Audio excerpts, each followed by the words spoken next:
Brasil, e faço parte também da comunicação aqui no Sintel Rio, e é um prazer imenso a gente poder conversar aqui. Estou fazendo doutorado justamente numa pesquisa sobre o discurso de ódio. Então eu tenho o prazer de receber aqui a minha querida orientadora, e aí eu falo de querida, eu falo Suzy Santos. A Suzy é professora de comunicação, doutora em comunicação e também atual diretora da Escola de Comunicação da Universidade Federal do Rio de Janeiro, a UFRJ, e autora também do livro Sempre Foi pela Família. A gente tem aqui também, queria que vocês saudassem a nossa querida Érica Takimoto. A Érica, eu vou pegar uma colinha aqui, a Érica é escritora, é professora de sociólogos.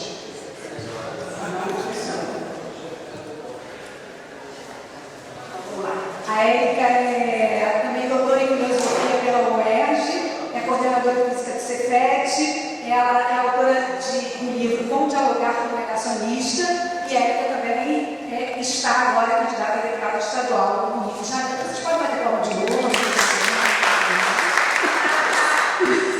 E agradecer também muito a presença do professor Michel Guerra. O professor Michel é um professor que já deu uma contribuição super importante na atividade realizada pelo CREAR Brasil, que é a organização não governamental da qual eu faço parte, para discutir justamente essa nossa possível reação nesse momento de negacionismo, nesse momento de aumento do discurso de ódio. Ele é doutor em História Social pela Universidade Federal do Rio de Janeiro, é professor também de Sociologia, da UFRJ, e faz parte, é pesquisador do Centro de Estudos da Universidade Hebraica de Jerusalém. E eu escolhi aqui um dos livros, O Início do Sionismo no Brasil, Ambiguidade da História. Isso mesmo? Então é isso. Então, agradecendo a presença dos nossos convidados. E, bom, a ideia aqui é que a gente faça uma conversa, inicialmente, que cada um fale um pouco do seu ponto de vista sobre esse crescimento do discurso de ódio e do avanço da extrema-direita no Brasil, que a gente possa... Vou esperar o Marcelo Miranda apoiar a gente aqui no nosso debate. Mas, professora, então, assim, a ideia é que a gente possa pensar um pouco, nós temos visto aí, não só no discurso, mas na prática, o ódio, infelizmente, crescendo de forma assustadora. Essa semana saiu uma pesquisa falando do aumento do ódio na internet, mas a gente sabe que todos os levantamentos da intolerância no campo, da intolerância contra a mulher, da intolerância contra os negros, da intolerância contra as pessoas, crescendo dia a dia no Brasil. Então, diante desse momento até que a gente está, de pré-eleição, é fundamental que a gente possa pensar como entender essa realidade, olhar para o passado, mas também, de alguma forma, projetar quais os campos de escape, como é que a gente pode construir um futuro que seja diferente do futuro atual. E essa nossa discussão tem muito a ver com a ideia do FLIV, que é uma ideia de justamente tentar discutir um pouco, refletir, tantas publicações foram feitas nos últimos anos sobre esses temas, mas a gente refletir como é que a gente consegue reagir, como é que a gente para de resistir e passa a reagir de fato diante disso tudo. Então, dito isso, quem prefere começar? A gente fez um script super protocolar. Suzy, tem um microfone aqui embaixo, então, Suzy, vamos lá. Então, gente, boa tarde. Obrigada pelo convite. Vou parar para aqui. Um evento de gente de luta, ou seja, a gente está num evento no qual a gente pode ter um pouco de esperança, porque usualmente nós, professores, estamos falando em eventos acadêmicos, e às vezes é uma cara de alienação absoluta, que a gente se sente meio jogando umas coisas no ar apenas. Então é muito bom estar aqui com vocês, nesse momento em que é importante a gente estar junto para sobreviver. Então eu queria começar a minha apresentação por mim, dizendo que além de nascer atirando opressora orientando a rua, eu sou também mãe, então o celular vai ficar aqui meio ligado.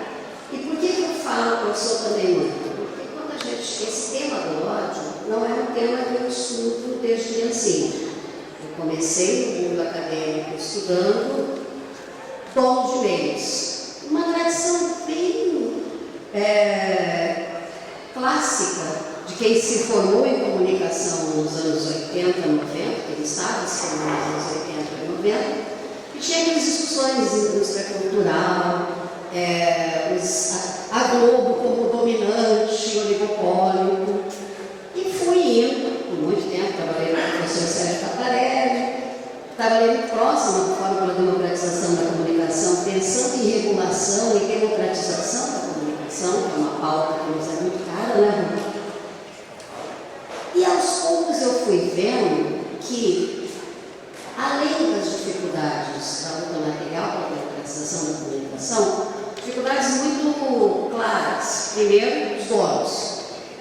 A gente lida com um cenário no qual praticamente um terço do Congresso Nacional é dono de meio ou parente de dono de meio. A gente lida com um país no qual as terras são distribuídas. A gente inventou um negócio para estudar as próprias políticas de comunicação, que é uma ressignificação de uma expressão vinda da historiografia nacional, que é o coronelismo. A gente começou a falar, bom, existe uma relação muito similar àquilo que o Vitor Rosleal trabalhava na formulação de política do campo de comunicação. É uma relação de troca-troca, desde a democratização, desde 1985, grandes pautas nacionais estiveram vinculadas à compra de votos e usando concessão de rádio e televisão como moeda. E viemos desse debate que não lembrava muito do conteúdo. Era um debate muito preocupado com a estrutura. Quando eu tive filhos, eu comecei a assistir televisão de novo, porque eu sempre assisti, eu sou televisiva, eu assisto as porcarias mais absurdas, de fã de Sidney Magal abaixo, mas num certo momento da vida a gente para, né? Quando está fazendo tese, tentando arranjar emprego, correndo para lá para cá, você meio que para com isso e começa a consumir menos audiovisual. Quando eu tive filhos, eu fui imersa na programação televisiva infantil e comecei a observar que, por exemplo, não só questões básicas de direitos humanos, questões de gênero, questões de raça, questões de classe aparecem muito fortes no conteúdo, mas inclusive questões políticas. Um exemplo que eu acho muito marcante e que marcou o projeto de pesquisa que a gente está trabalhando agora, né, amor, que se chama Um Discurso de Ódio, Muitas Vozes, em homenagem em referência ao Papa McBride, mas invertendo a pauta, foi um episódio de um programa chamado Detetives do Prédio Azul. Quem tem criança em casa aqui reconhece, que se chamava A Eleição. No Detetives do Prédio Azul existe uma vilã, agora mudou um pouco o formato do programa, existia uma vilã que era a bruxa. E a bruxa era a síndica do prédio. E teve uma reeleição perto de 2015. Entre 2014 e 2015, a bruxa foi reeleita. E esse episódio, A Eleição, tem toda uma dramaturgia que é feita para justificar que a bruxa só se reelegeu porque o porteiro Severino, o único negro da série, não queria trabalhar, então para trabalhar menos ele votou na bruxa. E porque a classe média sectária, a mãe vegetariana do prédio, a moradora vegetariana do prédio, decidiu apoiar o outro candidato, falava em bife com batata frita, e toda a formatação do programa fazia referências à política nacional. E eu me lembrei muito rápido, eu assisto televisão desde sempre, do que era a série do Yamaha nos anos 80, que didaticamente sempre tinha alguma referência à política nacional. As novelas, Coronel é uma figura, como imagem, que nos é tão cara que na Rede Globo as novelas, todo ano eleitoral, anunciam não ter uma novela, seja em algum horário, que tenha personagem coronel. Vocês já perceberam que o coronel nunca é mal? O coronel, desde a escolha do ator, quem é o ator que faz o coronel? Lima Duarte, Paulo da Silva foi o primeiro, Lima Duarte, Antônio Fagundes, até o Osmar Prado. Quem é que consegue pensar no Osmar Prado como vilão? Esse coronel, ele é anacrônico, mas ele é meio nosso avô. Ele sempre é um homem que ama a família de alguma forma. há toda uma construção discursiva que naturaliza desde a violência no campo até a nossa história escravagista. E aí você começa a perceber que o fio condutor do sistema comunicativo brasileiro, vindo da música, porque se a gente pegar a história de violência contra a mulher na música, a gente vai parar, sei lá, eu fiz uma linha do tempo que a gente começava em Raquel Rosa, com ai que mulher indigesta merece um tijolo na testa. Passando pelo meu ídolo Sidney Magal cantando Se Te Agarro com o Outro Te Mata, te dando algumas flores e depois escapa, que era uma versão de Cátia Castanha, outro machista clássico argentino. A gente tem uma história passando por Caetano Veloso cantando Não Enche, fazendo um clipe que ele finge bater em alguém. Está sendo gravado?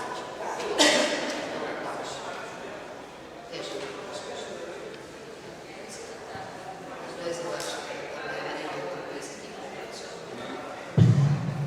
ok. Então, na literatura, que a gente lê pouco, mas a gente tem uma história de coronéis muito distantes. Os coronéis do Jorge Amado têm um perfil. O coronel José Luiz do Rego era outro, é um coronel mais pobre. Os coronéis do Clérigo Veríssimo, no sul, tinham outro perfil, mas a dramaturgia, a figura do coronel é muito similar. Sempre associada ao Nordeste como se o fenômeno fosse algo restrito ao Nordeste, restrito só a cara do coronelismo, que é a cara do mandonismo, num país que a gente vai percebendo que pílulas de ódio vão sendo cultivadas no sistema audiovisual em diferentes, em primeiro lugar, em diferentes tipos de programas, usualmente quando a gente fala de discurso de ódio, em particular na América Latina, a gente se refere a programas de televisão jornalísticos, um perfil que as pessoas gostam de chamar de policialista, eu não gosto do texto para isso, porque parece algo exótico, não é bastante comum. Esse programa do meio-dia, que o cara escraveja, bate na parede, faz um papel de salvador da pátria. Uma pesquisadora nossa classificou uma categoria que é o homem branco zangado, né? Aquele cara puto com as mazelas do mundo, que é a personagem que o Bolsonaro decidiu interpretar no século XX. Mas ele é construído, se a gente olha essa pauta, por exemplo, se a gente pensa no Bolsonaro popstar, como é que ele se torna de um candidato, de um político pequeno, localizado geograficamente, nessa figura mito? A construção do mito passa pelo humor, pelo escarático, transformado em algo ridículo, passa pela simpatia. Quem já assistiu ao programa da Luciana Gimenez com o Bolsonaro antes das eleições de 2018, ela começa, inclusive, as apresentações dizendo que ele tem filhos gatos. Gatunos, a gente sabe, mas o gato ali era outra coisa. Era outra coisa. Então, assim, há uma classificação da pessoa contrária ao establishment, há uma formação de ideia de que se encontrar no establishment é algo bom, há uma demonização da política que vem sendo feita, construída há 20, 30 anos, uma demonização do jogo político, da política como espaço de luta, há um tratamento construindo há muito tempo de vilanização dos direitos humanos, de vilanização do Partido dos Trabalhadores. A gente montou um número enorme de exemplos de como o Partido dos Trabalhadores foi sendo construído como o MST, então não dá nem para a gente vai para anos 80 o processo de vilanização. Então há um processo que às vezes a gente percebe ele como ódio facilmente, quando o Siqueira Júnior diz coisas como tem que meter bala, quando aquele apresentador clássico aparece fingindo choro e dizendo isso aí é vagabundo, isso é bandido, esse a gente percebe fácil. Mas se a gente assiste ao Pantanal, às vezes é difícil a gente perceber que a diferença entre o Joventino e o Joventino não, Zé Leôncio e o Tenório, o bandido e o vilão, é muito pequena. A forma como eles falam de política, mesmo inserindo didaticamente um filho do personagem principal, falando da importância de política. Nesse momento, a Globo está com o pé nas costas. Aparece, ainda é uma forma que não é a Globo a questão central. Quando a gente pensa no discurso de ódio, para além dessa naturalização, dessa hibridização de formato, está no humor, está na música, está em todos os lugares, está nos jogos, está em games. Teve o game do Bolsonaro Mito na época da campanha de 2018, virou um mecanismo de sustento desse próprio sistema, porque tirando grandes plataformas, tirando grandes corporações, o fato do neoliberalismo ter tirado do Estado o papel de fomentador e de executor de comunicação, a gente não tem um sistema midiático em lugar, pouquíssimos países sobreviveram aos sistemas estatais, não tem como viver. Como é que alguém, a gente fez entrevistas com donos de rádio no Brasil, e um deles viu na minha cara e falou assim: como é que você sustenta uma rádio sem dinheiro de político de igreja? Na verdade, um mecanismo de sobrevivência do sistema de comunicação gratuito para todos os públicos ficou muito difícil nesses tempos. Então, o que tem sustentado é o discurso de ódio, porque ele tem uma função dupla. Ele serve para demonizar o inimigo, mas serve para mitificar os nossos amigos. Ele se sustenta como um discurso não só fácil, mas um discurso que casa fácil também com esse neoprotestantismo que a gente tem bastante forte no Brasil, como ascensão política nos últimos 3, 4 décadas. Então, há um cruzamento do interesse econômico do discurso de ódio com o interesse mais rasteiro de vilanizar as... Não é só uma disputa de classe, é isso que eu quero dizer. Ele é mais do que uma disputa de classe, é mais do que as elites como sempre se representando. Num certo momento, boa parte do sistema midiático brasileiro, exceto a Globo, mas a Globo também, não vive sem algum recurso que venha de algum lugar. Quem tinha dinheiro para pagar uma coisa barata, porque a programação de TV de pequenas redes é barata, era exatamente nesse caso nosso um grupo político que tinha entrado em decadência, que vincula o ruralismo nacional, especialmente do interior, e um grupo de empresários extremamente precários e fragilizados nesse contexto de globalização, nesse contexto mais tecnológico. E aí eu falo não só de pequenas radiodifusões, mas coisas como a van. A van, quando a gente olha a figura, o velho da van, é muito engraçado, porque primeiro que você andando não é velho. Ele é mais novo do que vários de nós que chamamos ele de velho. Mas aquela figura é um pequeno empresário do interior. Ele é nada perto do Itaú. Mas são vários desses pequenos empresários, assim como várias criaturas que tiveram uma fragilização frente ao aumento de visibilidade, aumento da luta social, quando mulheres, pessoas negras, estamos comemorando a lei de cotas nessa semana.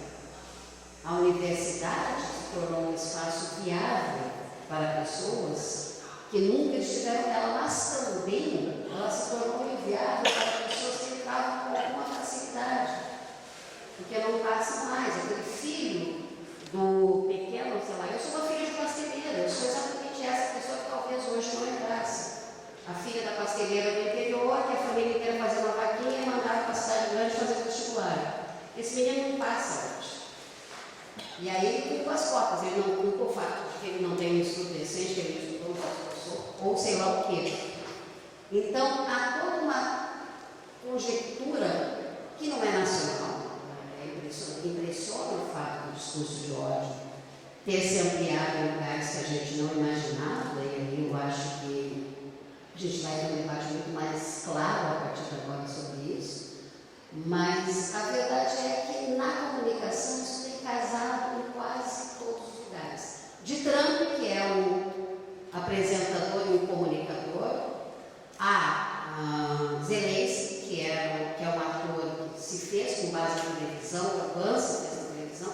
Na verdade, o que a gente tem na televisão como um lugar barato e fecundo, também por falta de regulação e falta de atenção nossa das esquerdas, nossa da classe média, nossa dos ativistas em democratização da comunicação e tecnologia, porque nós olhamos muito para a estrutura, que era o grande vilão, e nós nos perdemos muito na minúcia do conteúdo. A gente não lutou tanto assim por regulação de conteúdo. Nós não lutamos tanto assim. Eu brinco com meus colegas de comunicação, eu falo, ativista da comunicação é muito engraçado, porque não vê TV no Novo Rádio, tem nojinho de Siqueira Júnior, tem nojinho do... Como é o nome daquele da Tupi, que passa ao meio-dia aqui no Rio de Janeiro? O Pedro Augusto. Pedro Augusto é maravilhoso, porque o programa dele começa com um programa de reza e vira putaria e depois faz o contrário. E tem ódio tanto na reza quanto na putaria. Ele é um caso excelente para análise. E é parlamentar e faz nas praças, um dia na praça, toda a cidade do Rio de Janeiro vai, e ele não é visto como alguém que fomenta o discurso de ódio, mas se você assiste, você percebe que vai indo loucamente. Então a gente tem um cruzamento, mas é fundamental que a gente passe, na minha opinião, a discutir conteúdo com mais seriedade, mas também sem preconceito, sem criminalização dos movimentos sociais, sem criminalização do funk, do ritmo, da pobreza, do gosto popular, porque de fato a gente perde são muitas coisas assim. A gente tem que olhar para o conteúdo como direito. Todos nós temos direito. Nossa, comecei falando que eu sou mãe. Como mãe, eu sinto muita falta de conteúdo acessível e gratuito para ser babá eletrônica. E é extremamente preconceituoso dizer que a babá eletrônica é um problema, quando uma mulher que está cuidando da casa, trabalhando, fazendo tese, precisa botar a criança na frente de alguma coisa que se mexa para poder viver, sobreviver às vezes. Então, é fundamental que a gente pense no conteúdo da comunicação como direito, mas também como necessidade de vigilância. Pautarmos mais o debate de regulação é eixo inicial para a gente continuar essa luta. Falei mais que devia, desculpa.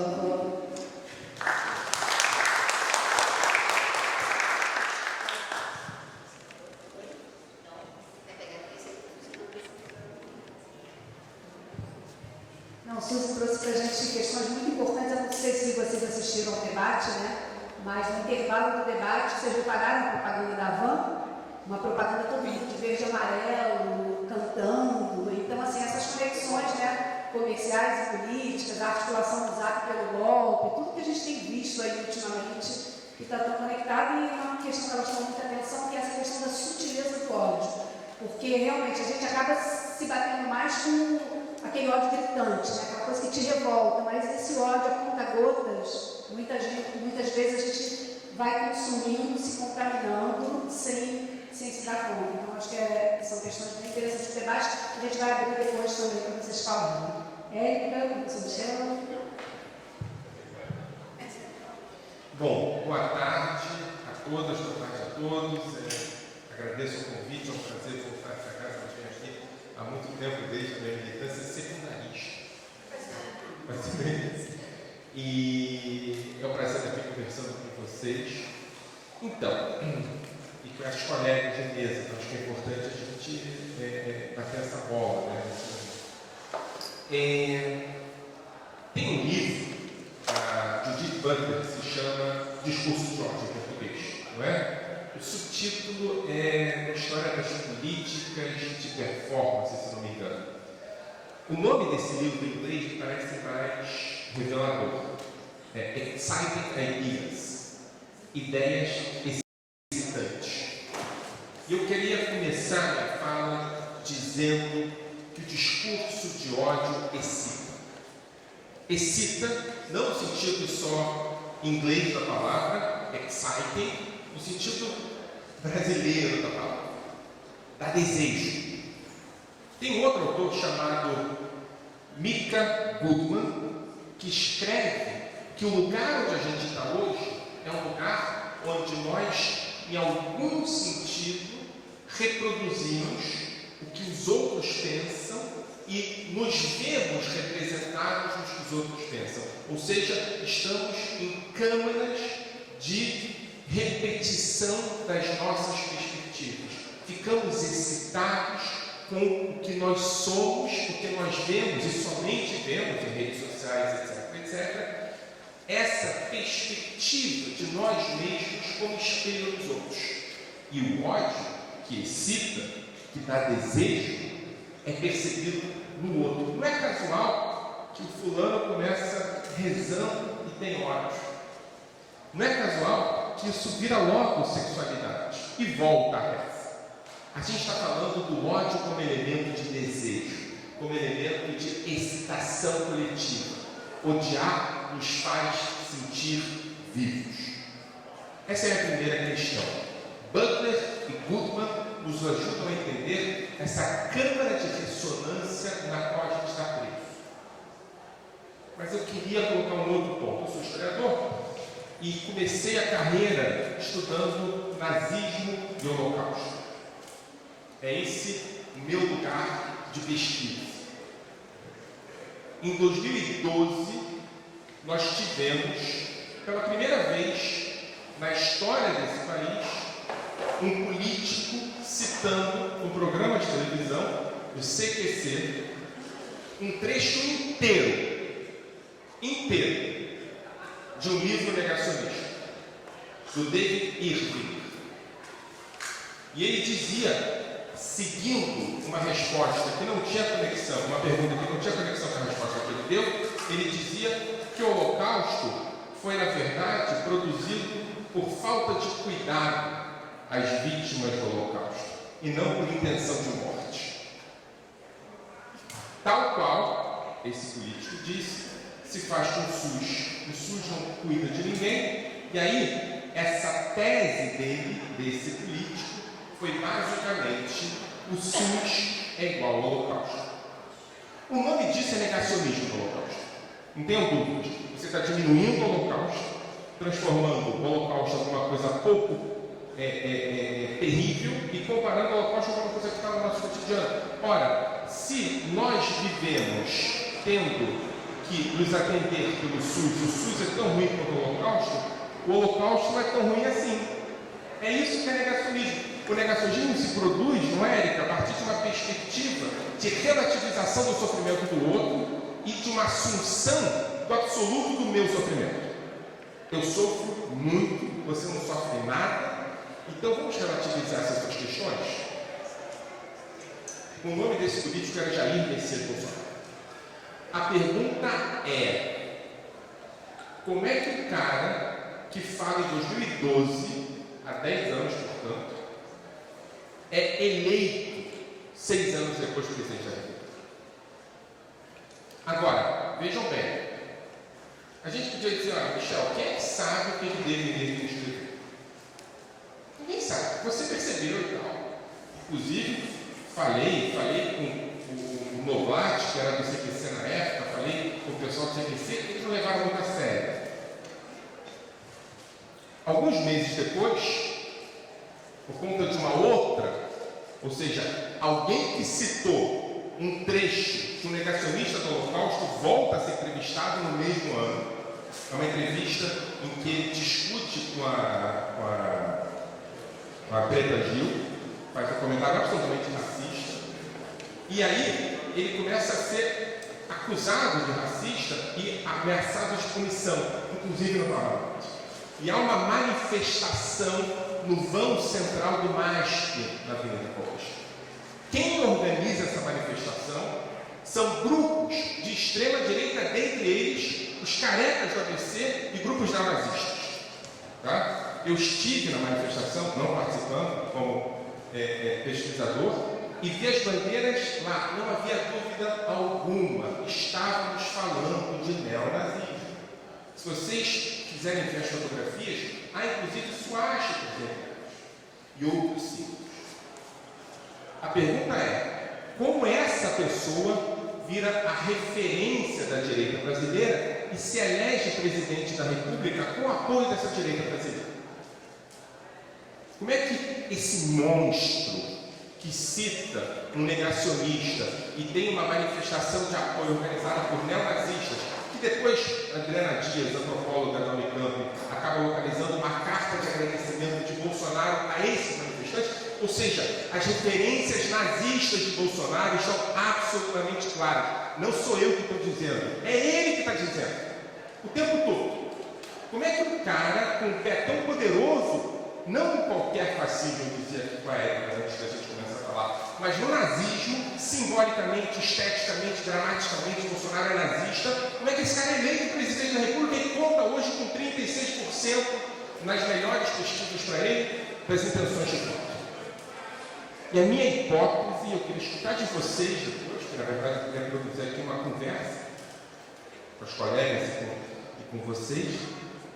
A minha hipótese é que há um equívoco na análise do nazismo. O nazismo não é produzido por monstros. O nazismo é profundamente humano. E o nazista e a nazista não se parecem monstros que sugam o nosso sangue. Eles são parecidos com as nossas tias, com os nossos tios, com as nossas avós, com os nossos avós. E é por isso que, para evitar que o nazismo conquiste corações e mentes, é preciso educar contra o nazismo. E não contra, por assim dizer, pela democracia, contra o nazismo. E não uma educação do Holocausto, contra o nazismo. Porque o Holocausto, a escravidão, que você citou, perspectivas de ataque aos direitos humanos, são produzidos por interesses, por pessoas que têm valores. Devemos, nesse sentido, inverter a nossa perspectiva e avançar em direção aos algozes e não à análise das vítimas. Nada nos afrodescendentes justifica a escravidão. A escravidão é produzida por um sistema discriminatório bancado pelos algozes, ou, melhor dizendo, pela estrutura que bancava a escravidão. Nada nos judeus justifica o Holocausto. O que vai explicar o Holocausto é a dimensão ideológica do nazismo. Nada nas mulheres, nos gays, em qualquer das vítimas explica a violência contra essas vítimas. Precisamos, nesse sentido, olhar para o algoz. E o algoz, às vezes, é galhofeiro, é brincalhão. O algoz, às vezes, fala piada que a gente escuta nos nossos jantares e almoços de domingo em casa. Essa galhofa esconde a perversidade e a possibilidade de eleição de uma pessoa como Bolsonaro, que é o pior tipo de pessoa que nós temos no Brasil. Foi aceitar essas perspectivas que produziu a possibilidade, eu quero que a gente inclua isso nas nossas referências, a possibilidade de eleição de um nazista à presidência da República. Lula falou isso sobre fascista no Globo, mas eu acho que a gente precisa repetir isso cada vez mais. Eu garanto a vocês, a estética, a narrativa, a ideologia de Bolsonaro é nazista, sem exagero algum. E é preciso falar sobre isso mais e mais. Sim. O senhor chegou a ter acesso a um vídeo de uma garotinha loirinha que o pai teria ter confundido? O nome dela é Sofia, uma garotinha branquinha. Você chegou? Não. Eu tenho esse material comigo. Eu faço questão de passar para o senhor. Porque ontem eu coloquei isso no Facebook. A suástica deles está escondida. E a minha percepção é que a preocupação que ele diz ter com os países da América Latina, como Venezuela, Argentina e Chile, é porque eles não têm mais para onde fugir quando eles caírem. Sim. Essa é a preocupação do Bolsonaro de qualquer governo nazista. Para onde vai fugir quando o regime cair? Eles não têm mais referência como os alemães baixaram na América Latina como se a América Latina fosse a casa da mãe Joana, revertida e potencializada. A preocupação dele é falsa em todos os aspectos. Ele dá nojo, asco. Você sabe, tem um... Se o senhor quisesse... Eu quero. Senhor não, você, né? Sem patrões e nem senhores, né? Com uma moça que canta aí. Não mais patrões e não senhor. Eu tenho uma série de elementos, assim, mas nós estamos pesquisando isso, mas eu queria dizer, não sei se vocês já viram o julgamento de Eichmann, em 61. Tem um testemunho do julgamento de Eichmann chamado Henriel Delur, cujo nome dele, Henriel Delur, depois eu posso passar um nome para vocês, é um nome complicado. O nome de autor dele, autor de Contos Eróticos, é um sobrevivente de Auschwitz. O nome dele é Katzek, do campo de concentração. Por que eu estou falando sobre isso? Porque no julgamento de Eichmann, ele desmaia e fala sobre um outro planeta. Me controlei para não exagerar. Fala de outro planeta. E ele é super criticado por isso. Porque ele diz que Auschwitz é outro planeta. O que eu quero dizer para vocês é que o nazismo não foi produzido por gente de outro planeta. Foi produzido por gente desse planeta que fala a nossa língua e eventualmente não tem cabelo lourinho em alemão. E a construção desse ódio sobre o qual eu comecei a falar, desse ódio como ideia excitante, como ideia que dá, desculpa o termo tesão, que a Judith Butler fala sobre, é que acabou movimentando e organizando setores da população brasileira em apoiar essa figura, que é uma figura nazista mesmo. Agora, não dá para esquecer, eu estou muito otimista, porque não dá para dizer que Trump é exatamente nazista.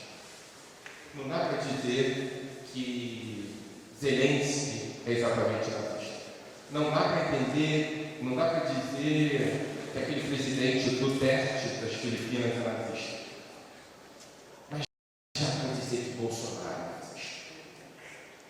Talvez tal qual Orban da Hungria. E nós estamos às vésperas de, ao contrário do que aconteceu no mundo inteiro, derrotar o nazista nas urnas. Orban não conseguiu ser derrotado nas urnas. O único lugar do mundo que vai derrotar o nazismo nas urnas é o Brasil. Vai derrotar, mesmo se Deus não quisesse. Eu não sei qual Deus ele está falando. Eu acho que isso tem que ser. Eu acho que isso tem que ser uma relação muito poderosa. Né? Só para terminar. E realmente eu vou terminar, que eu quero escutar vocês. Eu acho que um dos elementos fundamentais que nós temos hoje é cobrar. Cobrar da direita liberal, que tal qual a direita liberal da Alemanha apoiou, sem sombra de dúvidas, às vezes com discurso boçal de escolha difícil, apoiou sem sombra de dúvidas o projeto de nazismo para que eles pudessem salvar os seus direitos. E aqui a gente tem um discurso importante, que quem trabalha com ele é um autor chamado Adam Hirschman, que diz que quando a expansão de direitos, a reação a essa expansão de direitos. Na Alemanha, o que estava havendo na perspectiva da social-democracia era expansão de direitos econômicos, sociais e sexuais na República de Weimar.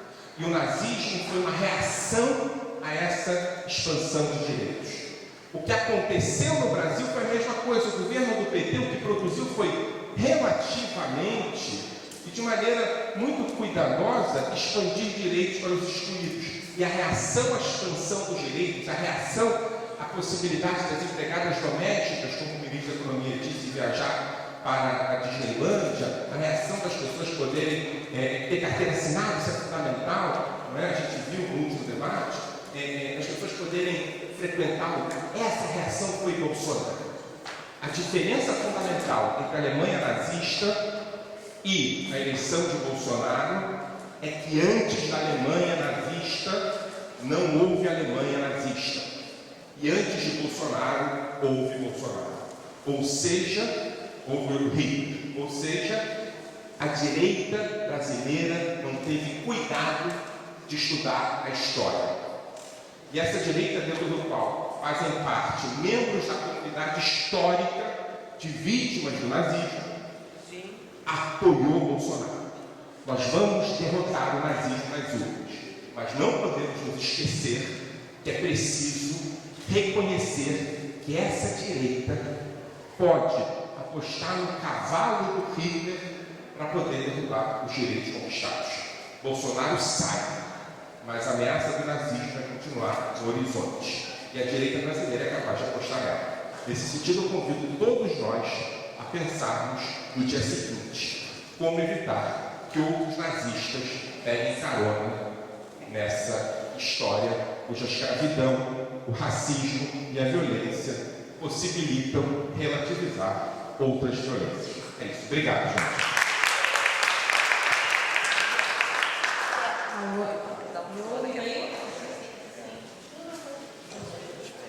Não só, acho que a gente vai somando aí, né, um quebra-cabeça, várias informações importantes. Essa questão da banalidade do mal, né, que está também na área como o julgamento do Eichmann, é algo que toca a gente, né, e a gente percebe isso, essa sutileza, essa banalidade, esse humor, né, essa coisa escrachada que acaba de forma perversa atingindo.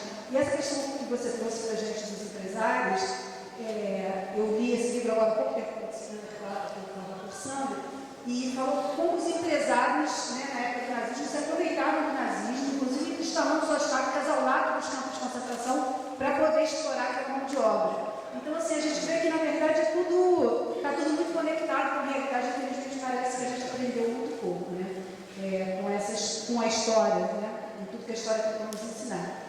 E a Érica tem um livro sobre negacionismo, né? Então acho que a gente está bem conectado aqui nos temas, como é que a gente consegue fazer esse diálogo, né? Dialogar com o negacionismo. Boa tarde para todas as pessoas aqui, saudando a mesa, uma responsabilidade muito grande falar depois desses dois gigantes aqui. Obrigada pelo convite para participar. É muita coisa assim, conforme eu fui ouvindo, cada um ouve conforme as histórias, conforme as experiências, conforme as leituras. Isso foi me remetendo para vários lugares. Eu tive que pegar um papel para não esquecer das coisas que eu estava pensando, estava tentando conectar, e inclusive conectar com um vídeo que eu recebi hoje de uma tia de Minas, hiper, ultra religiosa, que me mandou um vídeo de 5 minutos para assim: minha sobrinha querida, eu gostaria que você visse esse vídeo. Aí eu comecei a ver, era falando da relação que a princesa Isabel tinha com a Nossa Senhora Aparecida. E o título do vídeo era: nenhum professor de história vai te contar isso. Né? E aí eu comecei a ver, aí contam muitas coisas sobre a relação da princesa Isabel com a Nossa Senhora. Não sei até que ponto era verdade ou mentira, a relação talvez fosse devota mesmo. E no final desses 5 minutos que eu assisti, estava falando assim: e por isso é necessário proteger a Nossa Senhora, que falou, que é a padroeira do Brasil, que falou que para a gente se livrar do comunismo, aí começa, dessas coisas como o PT e parará, e a voz era um padre explicando, narrando essa história, terminando. A gente precisa, aí começa, aí termina assim. Aí estou fazendo a conexão, do que está falando, do discurso de ódio, quanto o ódio engaja, da parte da comunicação, o que ele falou, o quanto o nazista tem de humano, que não é monstro. Então, esse golpe também, a gente esperou um golpe com tanques na rua, e com soldados, com militares, e não foi isso que aconteceu, e assim teve um golpe. A gente espera de repente que o nazista tenha uma cara de mal, tem a cara de Hitler, tem o bigode de Hitler, e não tem o nazista que a gente tem aí. Não vou falar de palhaço, porque ofende na categoria, que eu respeito muito, mas é um imbecil completo que fica rindo, que muitas pessoas se veem nele. Interessante o que ele falou sobre o ódio, que é o quanto o ódio engaja, e o quanto as redes sociais foram cruciais para que a gente elegesse Bolsonaro, nesse sentido. Porque a gente tenho muitas redes sociais, estou ali há muito tempo, e quando eu faço uma postagem que tem a ver com amor, que tem até a ver com políticas públicas contra a desigualdade social, aí você vê as curtidas, os comentários. Aí eu vou fazer qualquer postagem envolvendo algum elemento de ódio, pode que seja ódio ao Bolsonaro, ódio ao que foi feito, não sei o quê, isso gera muito mais engajamento. Então é um problema social, que psicológico, antropológico, epistemológico que a gente tem hoje, porque como lida com esse sentimento que gera tanto engajamento em rede social, onde as coisas correm tanto. Então, baseado, inclusive, no ódio, são feitas as fake news. Todas as fake news são feitas baseadas no ódio. Né? Haddad, pedófilo, Manuela Dávila não sei das quantas, Lula não sei das quantas, tudo é feito no sentimento de ódio. Aí você coloca isso na rede do WhatsApp. O ódio é um sentimento que movimenta, que engaja. Quando você recebe, você tem muita vontade de compartilhar, você, ai que raiva, eu tenho que mostrar isso para fulano, ciclano, aí você vai compartilhando. Então, a fake news que tem o ódio como sentimento, tem uma velocidade de propagação via rede social, principalmente via grupo WhatsApp, que é uma rede que tem muito movimento, que foge ao algoritmo de outras redes, que qualquer rebate à mentira não vai ter a mesma velocidade e o mesmo alcance. Isso é um problema que a gente tem. Um problema que a gente teve em 2018, em 2020, e estamos tendo esse problema em 2022. Por mais que falem que agora as fake news serão punidas, como é que é punido isso? Como é que é punido? A gente está vendo aí mentiras acontecendo, todo mundo sinalizando via rede social, aqui é Alexandre de Moraes, aqui é STF, aqui sei lá o quê, para olhar o que está acontecendo nas fake news e nada acontece. Quando acontece 2 semanas depois, tarde demais. Tarde demais. E qualquer pessoa daqui, qualquer um e uma de nós, está sujeito a isso. E aí, a minha preocupação é assim, que eu tive contato com um colega, que é professor de história, a pergunta que eu sempre me faço a que ponto chegamos? Como elegemos o Bolsonaro e como o Bolsonaro ficou 4 anos no poder? Essa é a pergunta. E é uma pergunta de difícil resposta, não é fácil responder, porque envolve vários setores da sociedade. Aí eu, como professora, eu vou ter que, com muita dor no coração, de doer meus ossos todos, falar que a escola contribuiu para isso. Eu sou uma defensora da escola, vou morrer defendendo a escola, a educação, mas eu preciso criticar, porque todo mundo passou pela escola. Então, eu acho que faltou Paulo Freire. A gente é acusado, tanto se fala em Paulo Freire, ou nos acusam de usar muito Paulo Freire, mas a gente está sempre que não usou. Porque não se usa Paulo Freire nas escolas. Se usasse, a gente não estava assim. Você educar pela diferença. O nazismo, como é que. Aí eu fiquei, você falando, eu me perguntando, como é que se educa para você ficar sensível ao nazista, sensível a esse discurso de ódio? Para você, acho eu, e a gente vai depois debater depois.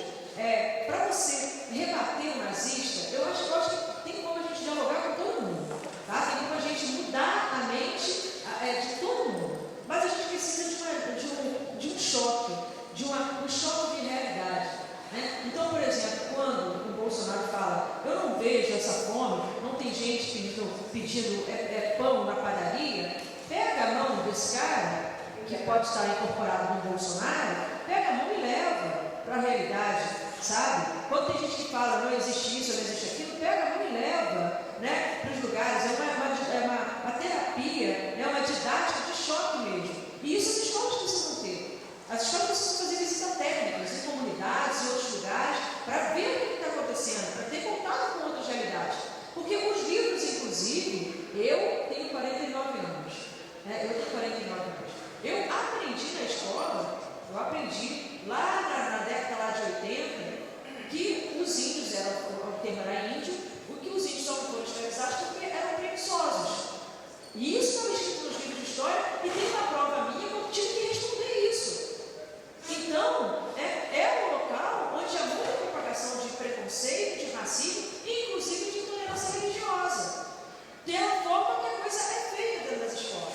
Então, eu estou há muito tempo, não é de hoje, mas há muito tempo, falando de uma necessidade de reforma no ensino médio.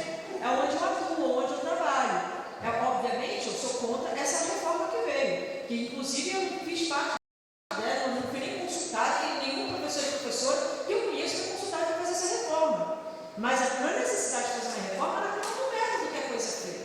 E começa também, por exemplo, pela questão da avaliação, pela questão do individualismo. A escola é um local onde você prega muito o individualismo. Você se dá bem, eu tiro 10, ele tira 4, 4,5, eu fico feliz. Eu fico feliz porque eu me dei bem, eu sou mais inteligente e ele fica mal. Né? Essa minha felicidade é didática. E é uma didática que eu acho que é uma didática boa. Né? Ou seja, se ferra você aí, você não compreendeu, né? E eu sigo. E eu sou elogiada. Eu sou elogiada por professoras e professores que eu tirei 10 vezes, mesmo tirando 4,5, não ligando para ele. Então isso a gente aprende na escola, gente. Isso está sendo aprendido. Não de uma forma, e como ela colocou muito bem, que eu gostei muito, não é de uma forma às vezes explícita. E isso, quando vai se reproduzindo, né, o inconsciente vai aprendendo uma série de coisas. Né? Vai te dando um certo prazer, eu estar num quadro de honra numa escola, eu estar sendo elogiada, mesmo a turma toda estando ruim. Eu não tenho esse sentimento de empatia com o próximo. E tem como a gente reverter isso via escola, via novas metodologias. Existem metodologias hoje, e se meu coleguinha vai mal, eu também não vou bem. Para você despertar a sensibilidade e a empatia. Eu estou há muito tempo, né, dando palestras sobre novas metodologias de ensino, exatamente como a gente faz para despertar a empatia em jovens e crianças, né, e trabalhar menos a questão do individualismo. Bom, eu estou muito tempo falando sobre isso, e aí, nessa confusão toda, daqui a pouco, enquanto eu estou tentando avançar nisso, eu acho que a gente estava avançando muito nisso, aí veio o projeto Escola Sem Partido, que de repente a gente virou inimigo da sociedade, foi um susto que profissionais de educação levaram, duas mãos que se defendem de pedras que são nos tacadas, são duas mãos que não escrevem, são duas mãos que não trabalham. E assim eu fiquei. Né? Nós, profissionais de educação, a gente teve que se defender desse projeto, foi um projeto muito, muito perverso com a gente, psicologicamente falando, emocionalmente falando. Eu tive que voltar 10 casas, estava andando 5 casas para frente, tive que voltar 10 para me defender. Logo depois veio junto o governo Bolsonaro e a pandemia. E com a pandemia entra, né, uma palavrinha que já estava antes da pandemia, que era a palavra sobre o negacionismo. O primeiro negacionismo que surge foi o negacionismo, como ele colocou, em relação ao Holocausto, que surge também devido a uma diferença equivocada, né, sobre diferenças sobre ciências exatas e ciências humanas. Essa diferença é um serviço que se faz para a humanidade como um todo, e o negacionismo ter surgido em cima de um fato histórico, isso mostra muito bem. Quando a gente coloca, né, no imaginário coletivo que existem ciências exatas no campo da certeza e ciências humanas, aqui tem discussão, aqui tem debate, aqui tem questão de opinião, a gente coloca isso aqui como se aqui não houvesse provas, como se aqui não houvesse fatos, como se aqui não houvesse exatidão. O Holocausto existiu, pessoas morreram, temos documentos, temos fotos, temos relatos de parentes, até hoje vivos, falamos de ditadura. Isso não é porque está no campo das ciências humanas que não é exato. Isso é exato, com 2 mais 2 são 4. Então, essa divisão do jeito que é feita é ensinada nas escolas, isso é um serviço da nossa mente.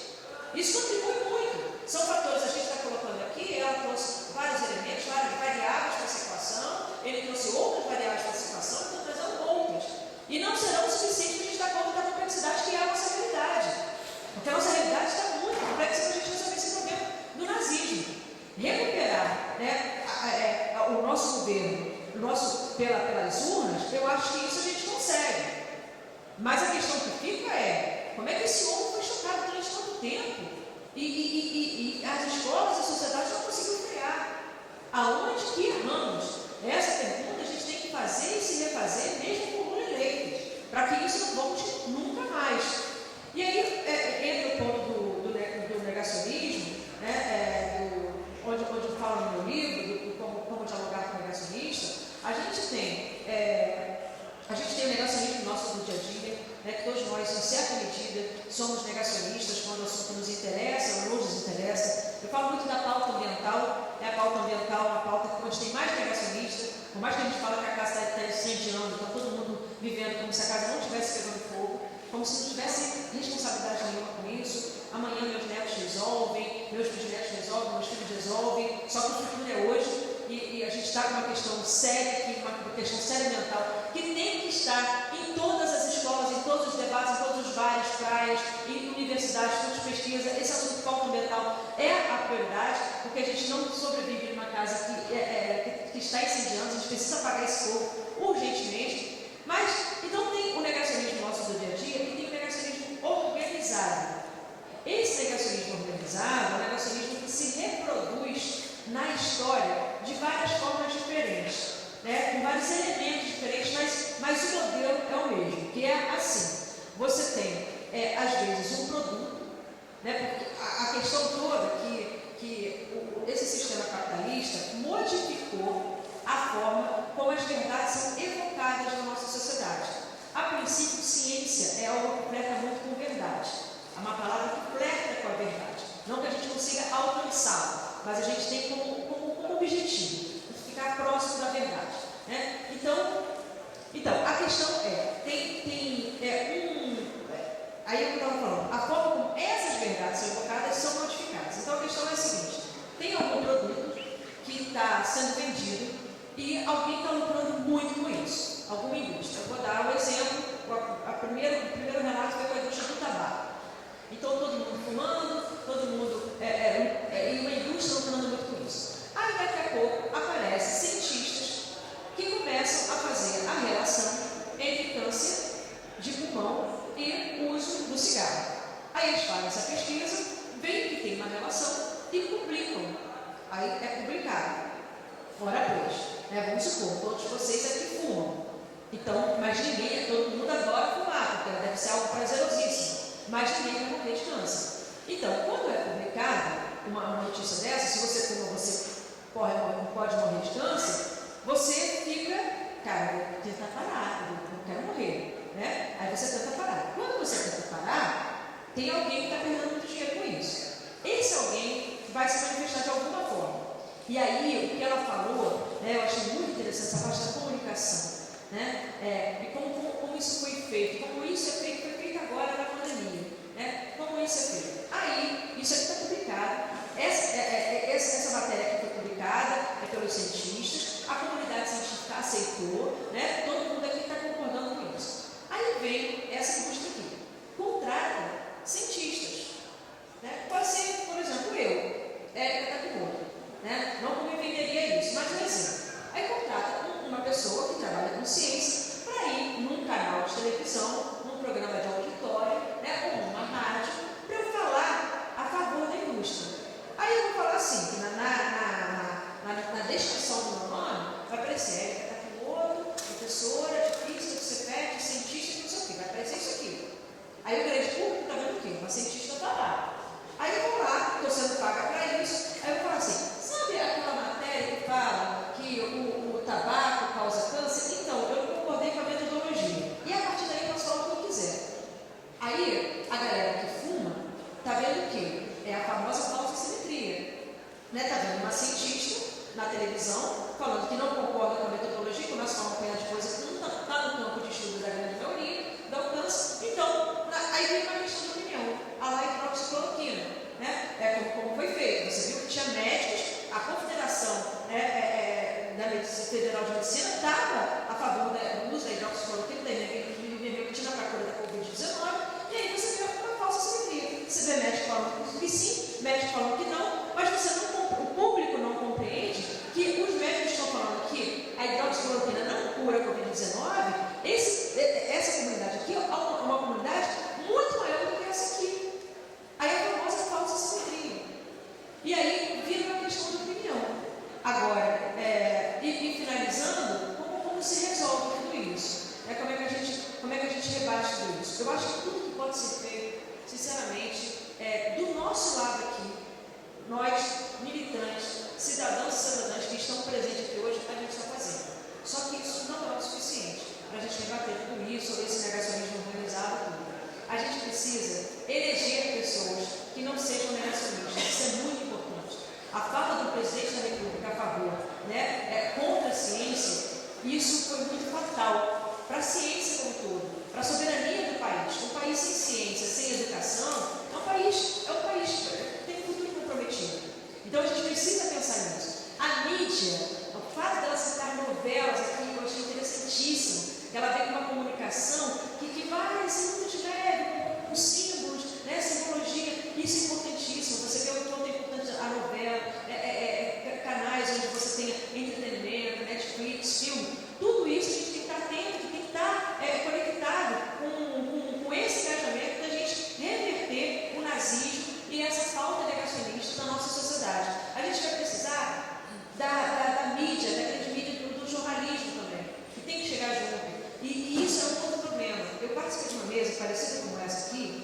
analisando, participei de uma mesa, onde foi até, era uma coisa da Fiocruz, era uma reunião fechada, e foi em 2020, em plena pandemia.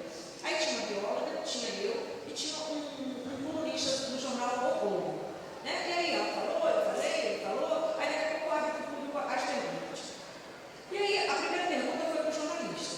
Aí a pergunta foi, por que vocês não colocam, depois que Bolsonaro faz uma live falando de hidroxicloroquina para a cura da Covid-19, por que vocês não colocam? Bolsonaro mentiu. Né? Bolsonaro mentiu, a comunidade científica não aceita isso. Aí pegaram, né, o colunista do jornal O Globo. E aí, quando ele foi dar a resposta dele foi seca. Ele respondeu assim, porque não vende. Porque não vende. Então, olha o perigo, olha o poder, olha a grandiosidade, o tamanho do monstro que a gente tem que lutar.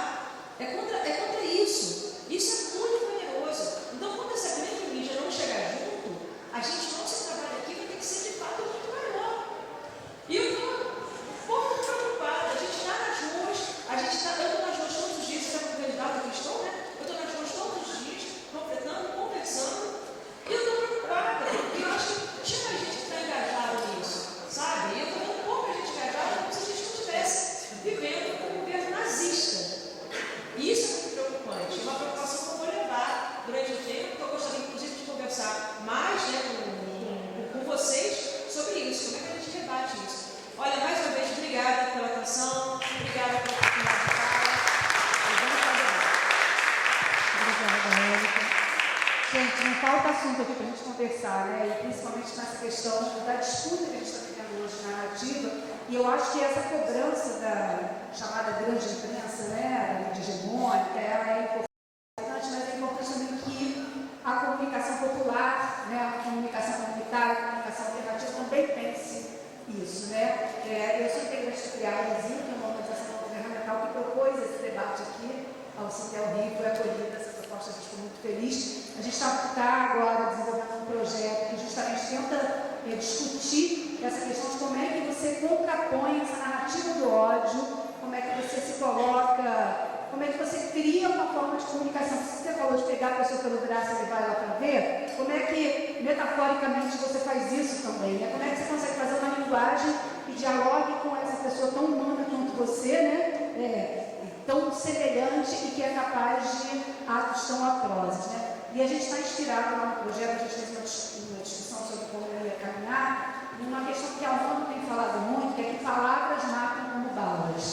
Por baixo disso tudo tem o discurso ele tem consequência, né? A ONU tem feito vários documentos em que ela fala da preocupação com o discurso, né? E como é que a narrativa ela precede os genocídios, né? Eles têm batido muito nessa tecla, né? Que os genocídios são precedidos pelo ódio verbal, pelo ódio de palavras. Então, o CRIA Brasil está tentando trabalhar um pouco isso, como é que na comunicação popular a gente consegue trabalhar com esse tema. A gente vai abrir inscrições agora. Eu vou tentar controlar o tempo, não sou boa nisso, mas para a gente poder ter falas breves, para poder voltar para a mesa e poder discutir um pouco mais, a mesa sem mesa, né? Então, já levantou a mão o Marcelo Miranda, como é seu nome? Bernadette Gilberto, Marcelo e Alberto. Vamos fazer esses... Glícia. Você? Glícia, Marcelo. 3 minutos, tá? Melhor. Desde que você fale 3 minutos. A gente tem intimidade, a gente pode... Obrigado. Boa tarde a todos e a todas. Eu achei excelente, mesmo sem nenhuma radiação de seda. Achei os pontos colocados muito interessantes. Eu tenho uma pergunta muito simples. Primeiro que eu devo dizer que eu adoro novela, né? Adoro novela. Desde pequeno eu fui acostumado a ver a novela. Há pouco tempo revi o Bem Amado, né? E a gente vê no tempo uma outra perspectiva, evidente. Essa questão que o Rovai, Michel, toca, ela é também extremamente preocupante. De certa maneira, na mesa que a gente fez para a mulher, nós também tocamos no sentido de que, às vezes, nós estamos um pouco desfocado da onde olhar, o ponto sobre o qual nós olhamos. E a Érica levou concreto mesmo, né? Ali do aprendizado, do ensino, como é que é. Agora, minha pergunta é a seguinte: nós que nos intitulamos de esquerda e progressista, né? Nós temos muita dificuldade com algumas palavras, alguns conceitos. Quer ver? Nós conseguimos dizer contra o ódio, mas a gente tem dificuldade de falar a favor do amor. A palavra amor, por exemplo, ela quase não consta do dicionário da esquerda. Parece que é um problema assim, não, esse negócio de amor é questão de religião, né? Nós temos a outra, nós somos solidários, né? Então, quer dizer, é um debate que um pouco assim de signos, né? Tal da, se não me engano, semiótica, né? Que a gente acaba se perdendo. Na minha opinião, a gente está conversando aqui, não há nenhuma tentativa de dizer que é isso, né? Ao contrário. Mas talvez a gente não esteja também, além de tudo que vocês levantaram, errando em não encarar determinados conceitos, determinadas palavras, determinadas relações. Um sindicato não basta dizer que é solidário, se no costume, na prática diária, isso não se concretiza, não é porque ele não seja, é porque isso não é compreendido para quem ele fala. Não adianta um partido, né, o PT, falar que é de esquerda, para fechar, né? Se essa palavra esquerda não diz nada para o outro, o que diz esquerda? Ah, o outro fala que não, eles são comunistas, quer dizer, fica uma discussão vazia, mas a pergunta mesmo era essa. Por que só essa? Por que a palavra amor não aparece no discurso da esquerda? Feita a provocação aí, na rede.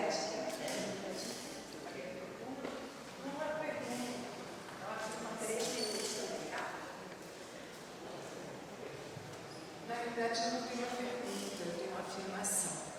Eu sou de uma família batista de base e eu afirmo hoje para vocês, para quem quiser estudar, o Bolsonaro não tem 35%. O Bolsonaro tem 45%. Porque não são evangélicos o perigo. O perigo está no catolicismo e kardecismo. Porque existem pessoas que estão se camuflando para serem aceitas, para não bater de frente, mas que eles vão fazer nas urnas. Então, o meu pensamento, eu não reconheço o segundo tempo, o segundo turno. Eu reconheço o primeiro turno. E os católicos kardecistas e os evangélicos farão de primeira. E eu culpo a esquerda, essa progressista que o senhor está falando, desculpa, professor, seja desculpa, não conheço. É o seguinte: ou se faz de primeira, ou vai dar ruim novamente. Eu afirmo. Ou se faz de primeira, porque os bolsonaristas vão fazer de primeira, se vocês não sabem, os kardecistas vão fazer de primeira, se vocês não sabem, e os católicos vão fazer de primeira, se vocês não estão sabendo. Eu sou família batista, eu sou kardecista praticante, minha mãe se converteu ao catolicismo para casar com meu pai, eu sou de uma família ecumênica. Meu pai era praticante do candomblessismo. Eu tenho amigos em todos os mundos. Até eu hoje estou confiando mais no ateu do que em qualquer outro caminho. Ou qualquer outro tipo de prática religiosa. Eu afirmo para vocês, os bolsonaristas, os kardecistas e os católicos vão fazer de primeira. Eles não vão sair de casa para fazer de segunda. E aqui com todo verdade. Hoje eu entrei aqui em total desespero de causa. Porque esse material que eu vou dar para o professor, ele está circulando. E não é só ele. A primeira dama não é o nosso problema. A primeira dama é cínica, ela é debochada, ela é dissimulada. Mas o perigo não está nela. ela tem visibilidade. O problema está na invisibilidade dos que vão fazer de primeiro turno. Bolsonaro não tem 35. Bolsonaro, se bobear, tem quase 55. Fica o meu recado para todos vocês. E a nossa torcida para você não ser boa de matemática. É o que nos resta. Brincadeira. Eu não saio de casa para fazer. Gilberto. Deixa eu só complementar. Deixa eu só te falar uma coisa, porque eu tenho horário para terminar a mesa. 1 minuto. Eu aprendi muito cedo uma coisa. Eu tenho um inimigo, certo? Eu vou dar tiro no pé, não. Eu vou na cabeça, corto o jugular, abdominal, vou na coluna e vou no coração. É simples. Depois dessas palavras, Gilberto Colares. É simples. Não é ótimo. Então, pessoal, seguindo a orientação do meu guru Marcelo Miranda Sampaio Correia, que a gente, para combater o ódio, tem também que ser afirmativo, e a gente tem que também parabenizar, eu acho que as falas aqui ajudam muito na afirmação. A gente tem que olhar o ambiente, e eu queria olhar o quadro ali, Festival do Livro Vermelho, Sintel Rio, mais rico menos nada. Eu queria saudar o Sintel, porque não é qualquer sindicato cuja cultura predominante é a luta do dia a dia corporativa pelo salário, que tem essa ousadia de, durante 4 dias, fazer um festival literário.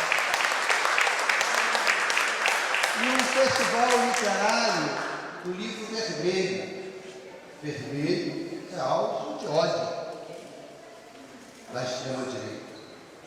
Sintel, o sindicato, é um dos principais inimigos do neoliberalismo. E aí, do lado de cá, a discussão. Várias pessoas falaram de Bolsonaro, está expressa ali. Bolsonaro significa arma, aumentar o número de armas da população. E aqui está uma aposta no combate ao ódio. O sindicato, durante 4 dias, tenta, durante 12 horas por dia, fazer uma série de debates no Festival Literário. É uma atitude revolucionária de afirmação, Marcelo, do amor enquanto ódio. Saudar aquele quadro que está ali e saudar o seu. Mas eu queria também fazer uma pergunta mesmo. Porque eu acho, aí uma provocação, que todos nós, quando fazemos um debate, a gente olha longe, a gente localiza longe. Então a gente falou aqui no Bolsonaro, a gente falou do Holocausto, a gente falou na prática das instituições dentro da escola, que às vezes ao invés de favorecer o aluno para sagrado. E o dia a dia? Porque todo mundo, o diagnóstico da gente é para chegar ao Bolsonaro, para chegar ao Hitler. Como é que a gente localiza o ódio no dia a dia, no cotidiano? Como é que a gente faz o enfrentamento do ódio no dia a dia, no cotidiano? Eu estava lembrando aqui do Martin Luther King, que é uma expressão famosa dessa, que não tinha medo do ruído, do barulho dos maus. Ele tinha um receio muito grande de sofrer os bons. Então, eu queria fazer a pergunta essa. Aonde está localizado o ódio aqui no dia a dia?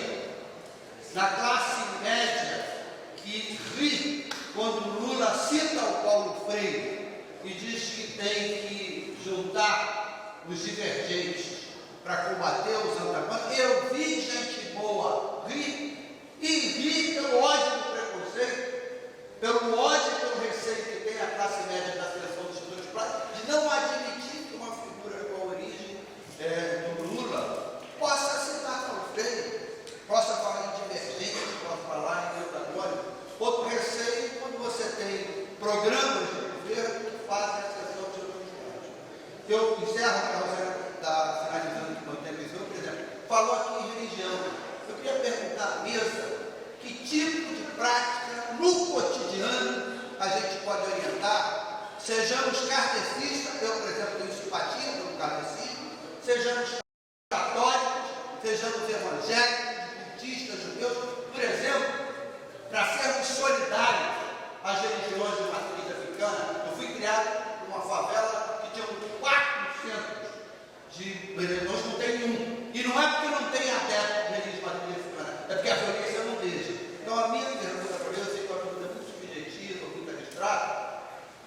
o Hitler, o Bolsonaro, eu quero saber no dia a dia como é que a gente combate a cultura do ódio. Obrigada, Juliana. Companheira, Eu estou aqui na pressão porque eu já percebi um recadinho aqui que tem uma mesa em seguida e a gente não pode atrasar. Então, tentando ser uma pessoa disciplinada. Michel, pergunta, após a sua falação, o seu discurso seria como? Mas eu queria fazer um comentário sobre a questão da história que falou sobre, desculpa por divulgar o nome. Eu não consigo ver o golpe sem aquelas 500, alguém contou, são 500 e tantas horas daquele duto aparecendo nas costas do homem. Aquilo ali, se aquilo ali não é lavagem cerebral, eu não sei o que é, porque aquilo ali, na minha avaliação, eu também vejo novela, ela não vejo desde o canal, porque eu fui para o canal a primeira vez. Novela eu não vejo, era proibido lá em casa, desde criança, era meu pai. Mas a Globo, a televisão eu vejo televisão, e aqueles dutos, para mim, foi uma lavagem cerebral, um fator que pesou um percentual enorme. Eu sou da área de exato, escola técnica Cefet hoje, né? Eu estudei lá. E eu queria citar aqui um desconhecimento. Como é que a gente faz para conversar com essas pessoas, com esse negacionista, com esse bolsonarista? Sábado, agora, domingo de semana, uma policial militar do meu lado, eu disse, eu não vou explicar. Ele é contra as mulheres. Aí ele dizia, mentira, não é isso. Ele é racista. Não, ele não é racista. Mas assim, sem nenhum conhecimento, nenhuma informação, simplesmente nega. Tanto que isso é que é negacionismo. No seu caso, eu vou citar aqui mesmo, procurando caminhos, como combater isso. Jantando com minha família, meu genro,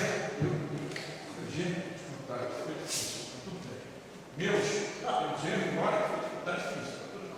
Citando o Ciro, eu citei, minha neta estava junto, estudando na USP, gosto de passar tudo para ela, e ele falou, mas o Ciro, eu digo, olha,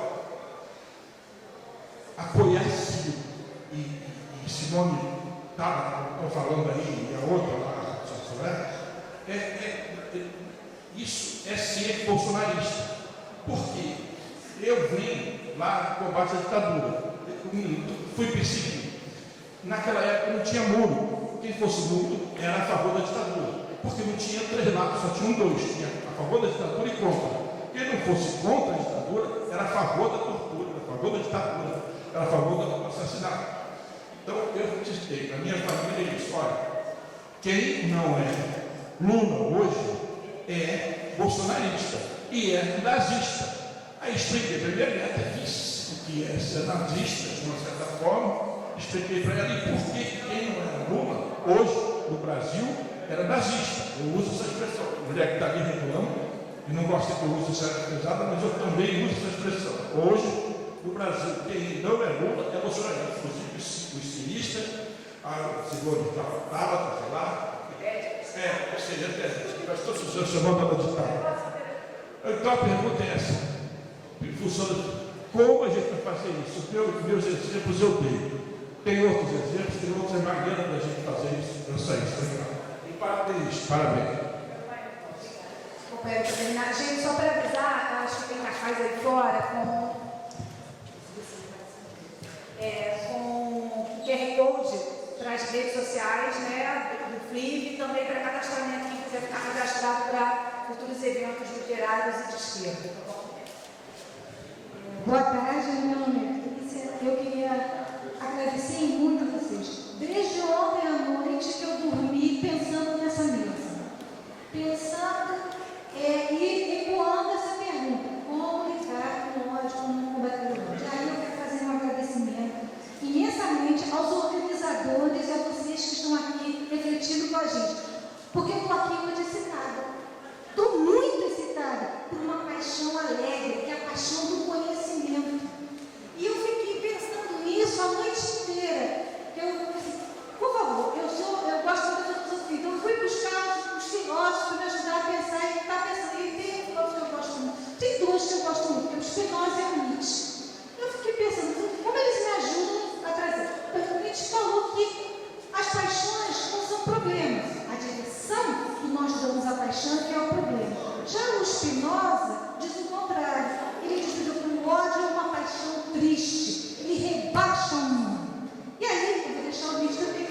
espinosa.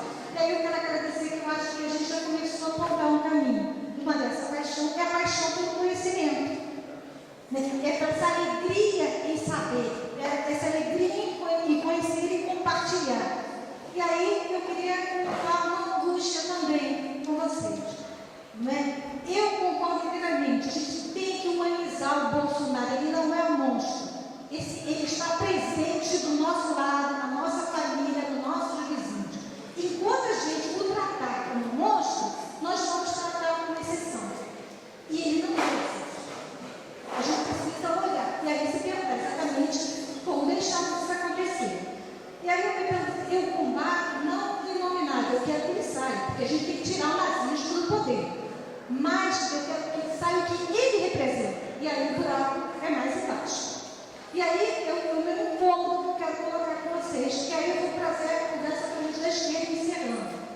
Algumas coisas têm me incomodado muito na rede. Né, desse combate ao Bolsonaro, que é não fazer discussão pela política, não fazer discussão pelos valores. E alguns memes que, ao combater o Bolsonaro, a combater, por exemplo, agora essa semana, o debate, Simone Tebet, a outra, vai pelo mesmo caminho. Faz a desqualificação, faz o discurso do ódio sem saber, ou não, sem se dar conta disso. E eu vejo, gente, não vamos entrar nisso, vamos trazer a política primeiro, vamos dizer o que isso representa. Ah, isso não traz engajamento. Tudo bem, vamos discutir como a gente vai trazer engajamento, mas nós não podemos combater com as mãos mais armas. A gente tem que pensar qual arma que a gente está usando. E a minha preocupação é essa, é qualificar esse debate. Porque se a gente não for ao centro, a gente não consegue. Se a gente não botar política nisso aí, a gente está no rádio. E aí eu agradeço muito a vocês, encerrando, por nos trazer para cima, para a política, para a discussão da filosofia, para a discussão da comunicação, para a discussão do debate. Muito obrigada por essa potência. Gente, a gente vai passar então. Nós damos palmas para o nosso companheiro, hein? Eu estou animada, né? Olha isso. Vou passar então para vocês para, de alguma forma, tentar responder essas questões cabulosas, né? Como é que a gente faz isso tudo. E também já fazer o encerramento e já agradeço demais a participação de todos. Eu posso começar? Eu acho que todas as perguntas aqui, todas as falas, resumem, né, na fala do Gilberto, que foi como enfrentar o ódio, né? Que a palavra foi citada aí, o que fazer, por que a gente não fala de amor, tudo mais, como enfrentar esse discurso de ódio. Eu discordo respeitosamente do primeiro colega que veio aqui, do primeiro companheiro, que falou que a gente não falar de amor.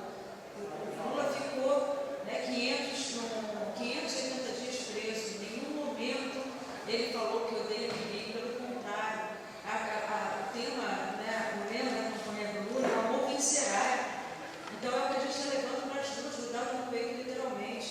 O amor vencerá, o amor há de vencer o ódio, o amor vai vencer o ódio. É o tempo todo a gente falando isso. E eu, sinceramente, não vejo outra forma da gente rebater o ódio a não ser com o seu oposto, que é o amor. Pode ser muito, de repente, muito utópico, talvez cristão, né, se for a palavra correta, mas enfim, eu não vejo outra forma de rebater. A gente não adianta, a gente não vai conseguir rebater esse ódio que está vindo direcionado a nós com ódio direcionado, né? Direcionado o ódio para essa pessoa que está nos atacando. Isso não vai resolver nada. Então, eu acho que a gente precisa ter paciência, a gente não pode ter a prepotência, a questão também que a gente fica muito impaciente, que parece que o que a gente fala é muito simples, mas é simples para nós. Palavras como, frases como, a vacina te protege do vírus, coisa que há muito tempo já se sabe, isso não é tão simples para várias pessoas dentro desse contexto social que a gente vive. Então aí a gente fica irritado, né? Ele irrita. Aparece ela falando, eu não vou me vacinar, né? Aí daqui a pouco eu falo assim para ela, não, mas a vacina cura o vírus, já você não quer saber. E aí eu fico chateada, porque ela não está me ouvindo. Você quer que eu fale simples, ela não me ouve.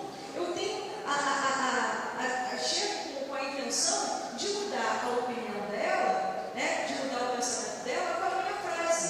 Eu acho que esse é o grande erro da nossa impaciência com as pessoas que a gente está dialogando, né? Com os nossos antagônicos.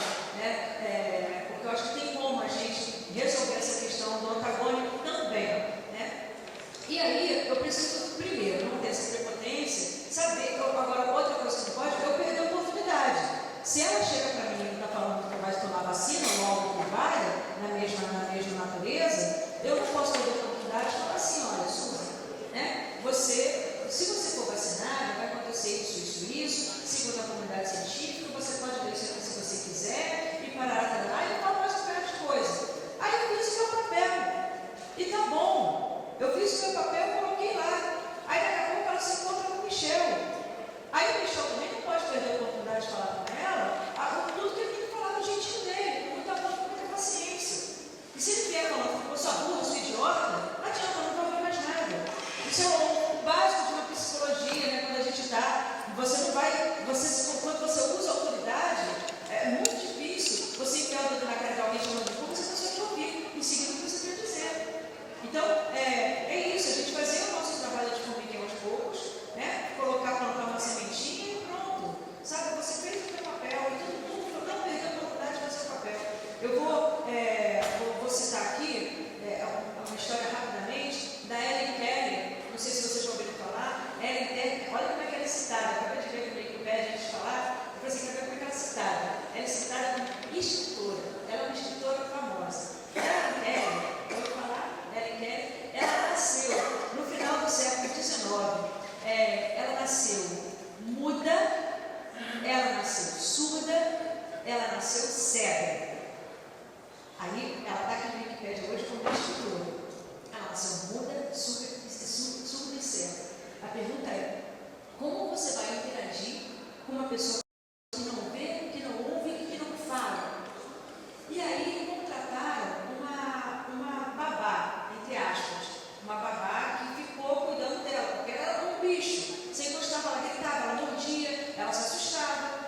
E aí essa pessoa que eu erradamente não me lembro o nome dela, foi o papel fundamental, foi ela que transformou a Ellen Keller. Ela foi uma professora verdadeira educadora, ela não desistiu da Ellen Keller. Então ela inventou uma linguagem de sinais tátil para conversar com a Ellen Keller. Então, por exemplo, pegava a mão e assim, ela fazia um movimento com a mão para falar, isso aqui é quente.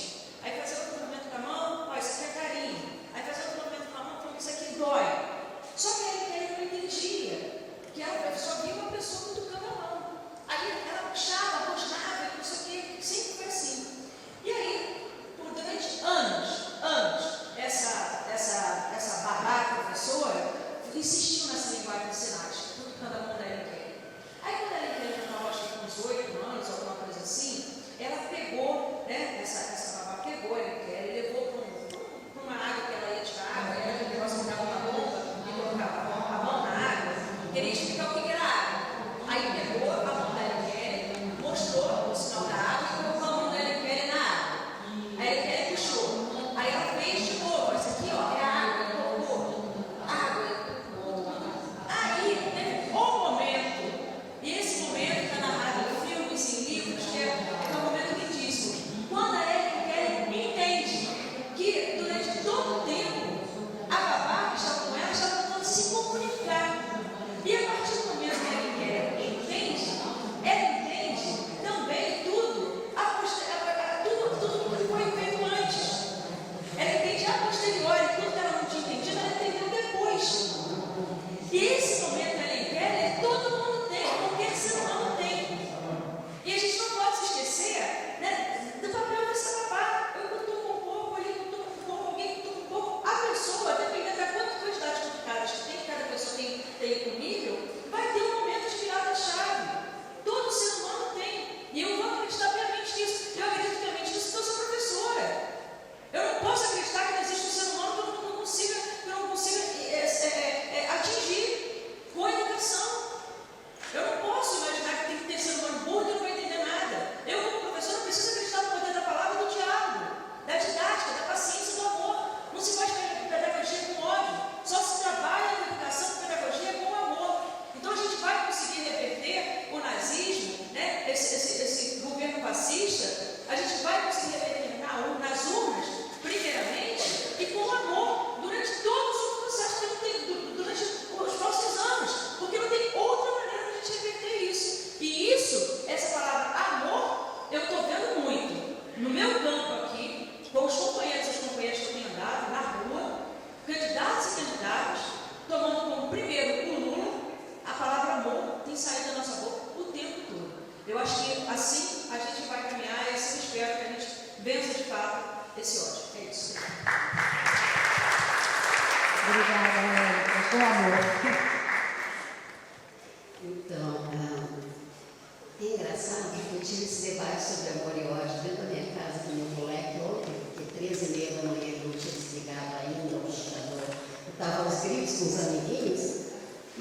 peguei, entrei no quarto, falei, você vai dormir agora, dá licença, tirei o cabo do computador e levei para outro lugar. Ele falou, você me odeia? Eu respondi, filho, para mim o oposto do amor não é o ódio. O oposto do ódio não é o amor. Você me falou, você me ama. Eu falei, não, não é. Para mim o descaso é o oposto do ódio. Porque o amor e o ódio às vezes se complementam, às vezes andam numa vibração muito parecida. Por que eu falo isso? Porque as nossas falas sobre empatia, amor, afeto, elas passam também por um olhar mais sensível, que eu acho que por muito tempo a gente endureceu e deixa eu falar. O quarto de empregada é algo que tem nas casas. O elevador de serviço, a babá de uniforme, o sofrimento da população negra e indígena no Brasil. Sei lá, eu estou pensando aqui, em 2014, aquele menino foi amarrado no poste. Aqui na Tijuca, em 2011, eu vi o primeiro linchamento de criança. O menino roubou alguma coisa, juntou 3 donos de comércio, 3 porteiros de comércio, foram lá e encheu o moleque de porrada. O Rio de Janeiro é uma cidade que o ódio, ele está como genuíno, como legitimado, não é só o Rio de Janeiro, o Brasil inteiro. A violência contra as mulheres, quando eu mencionei a música do Noel Rosa, a gente vê surra de mulher apanhando em novela, a gente vê mulher apanhando como algo que não é nosso problema.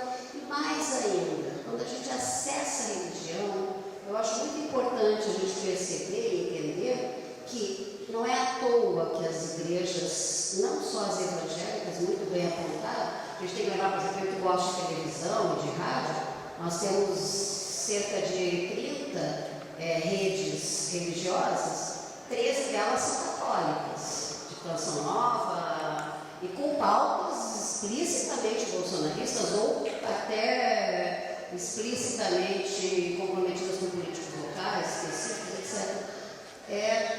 Mas a pauta religiosa, por que a gente procura a fé? Mesmo pessoas, eu, por exemplo, sou bastante agnóstica, até a hora do desespero. Na hora do desespero eu penso, será que eu faço um rebote? Será que eu faço meu mapa astral? Será que eu rezo? De onde é que vem essa necessidade? Então, ter fé na política, ter fé na comunidade, eu acho que é um trabalho de base. Quando eu penso na Igreja Universal, por exemplo, que é uma igreja nova, não está falando de igreja secular, não está falando de igreja que está resistindo, como todas as de matriz africana, em particular o candomblé, vem resistindo fortemente no Brasil há tanto tempo. A igreja, a Universal é uma igreja nova, já vou acabar, tá bom? É uma igreja nova, mas o que eles fazem? Qual foi o foco central? Prisão, morte. Se a gente, meu marido morreu em 2000, no início de 2000, morreu de morte violenta. Eu entrei no cemitério e eu tinha já mapeado, que é um trabalho de mapeamento, e o pessoal da Universal chegou, tinha 4 enterros acontecendo, eles vieram em mim. Eles vieram em mim porque eles já sabiam, alguém informou para eles que eu estava ali como viuvinha de morte violenta. Então, há um trabalho de solidariedade que acontece com a babá, que é maltratada no clube e pela gente que contrata. É um trabalho que acontece no ônibus, é um trabalho de identidade e, fundamentalmente, um trabalho de empatia, um trabalho de amor, sim. Mas é o amor contrário ao descaso. É um trabalho que a gente perdeu nesse campo, essa disputa que nós fizemos muito bem em outros momentos, nós, como esquerda geral, a gente teve a conquista do trabalho como categoria, a gente está aqui no sindicato, o sindicato perdeu brutalmente o seu lugar simbólico de defesa do trabalhador. É um negócio que perdeu, a gente não soube nem como, sabe? A gente não soube nem esse lugar de, por exemplo, durante a pandemia eu falava, cara, por que os sindicatos de vocês não abriram uma creche comunitária para os filhos dos professores, não abriram espaços que a gente resolvesse a nossa luta com empatia? A gente ficou meio latávico, a gente esqueceu, e esse exemplo que a Erika deu, de chamar o outro de burro porque ele não entende a nossa verdade, é um processo profundamente perigoso. Entendemos até aqui nesse debate, por exemplo, quantas pessoas negras nós temos aqui, e quantas delas estão aqui porque estão trabalhando, e não porque estão fazendo parte desse debate, estão se manifestando com clareza. O quanto a gente está prestando atenção nesse trabalho de favela. Tem um projeto que eu amo aqui no Rio de Janeiro, Favela Orgânica, um projeto de uma mulher maravilhosa, Regina Tchelle, que faz comida com cascas de coisas, aproveita alimentos. Ela faz dentro da favela e ela faz comunicacionalmente. As rádios comunitárias indígenas, por exemplo, não é à toa que os movimentos que têm mais eclodido, que têm conseguido angariar mais espaço nessa luta e do qual nós dependemos, para olhar com respeito e entender esse avanço, são os movimentos indígenas, inclusive na comunicação, movimentos negros, os movimentos feministas. Eu cheguei aqui e encontrei Bell Hooks. Bell Hooks tem um livro que está aqui na frente, que é A Gente é da Hora, que fala exatamente dessa relação de empatia. Então, esse espaço de empatia, para mim, é base fundamental para nós mesmos. É não olhar o funk e dizer que aquilo ali é menor. É não olhar o menino da batalha de passinho e dizer isso aí é só porcaria. Não olhar a igreja e falar essa igreja é o inferno. Porque não é. É um lugar de empatia, é um lugar fundamental para as pessoas sobreviverem. Todos nós, em algum momento de desespero, buscamos um lugar que nos salva. Como o Estado não existe mais nesse sentido, a gente quer permanecer. No fundo, a nossa luta comum é para que o Estado volte a ter esse espaço. Mas enquanto o espaço do Estado não está lá, cabe ao sindicato, cabe à escola, cabe... Nós temos que ser esse espaço. Eu, como diretora da Escola de Comunicação, meu maior tempo gasto é no trabalho de empatia. Com quem perdeu a mãe, com quem está com dificuldade com a coisa burocrática. Então, eu acho que é um exercício de compromisso, quase ativismo. A gente tem que ter um olhar sempre, primeiro tentar entender por que caraca brigou, perdão pela palavra, mas por que a pessoa está exatamente fazendo daquela forma. E não achar que ela só faz isso porque ela é escrota, porque não é necessariamente. A gente tem que estar ali e saber de que lado a gente está. Realmente, o quarto de empregado é algo que a gente não pode tolerar mais.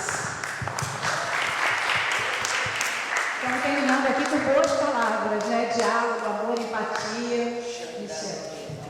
Eu vou tentar ir nessa direção, mas antes eu vou dizer palavras muito bonitas. Primeiro, sobre Bolsonaro, alguém já falou, eu tenho profundo desprezo por essa figura, não é? A mim não é importante o Bolsonaro. Eu preferia que amanhã a gente pudesse virar essa página e esquecer, produzir uma amnésia positiva sobre o Bolsonaro, sobre a figura do Bolsonaro.